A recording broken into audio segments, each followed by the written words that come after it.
মনি ও তার মেয়ে মিনা ঘুরতে গিয়েছিল, তখনই মিনা পানিতে পড়ে গেল। মনির ওপর থেকে দুবার ডাক দিল মিনা মিনা বলে, তারপরে সেও পানিতে ঝাঁপ দিল। পানিতে পড়ার সাথে সাথে মৎস্যপূর্ণা হয়ে গেল। মিনার পিছনে তখন শার্ক তারা করছিল। মনিকেই যেন বলতে তার হাতে একটি জাদুর লাঠি চলে আসলো। সে তখনই লাঠি দিয়ে শার্কের সাথে যুদ্ধ করতে লাগলো। যুদ্ধের এক পর্যায়ে মনি জিতে গেল। জাহাজের ভিতরে মানুষরা সবাই অবাক হয়ে দেখল। মনি তার মেয়ের কাছে গিয়ে তাকে জড়িয়ে ধরল। তখনই তারা খেয়াল করলো কিছু লোক জাল ফেলছে। জাল ফেলে মনিকে তারা ধরে ফেললো। ধরে ফেলে জাহাজের উপরে নিয়ে দড়ি দিয়ে বাঁধলো।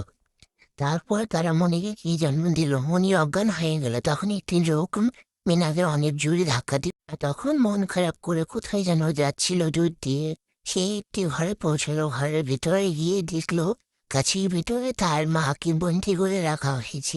তোমরা যদি তোমার বাবাকে ভালোবেসে থাকো তো লাইক কমেন্ট অ্যান্ড সাবস্ক্রাইব করে দাও।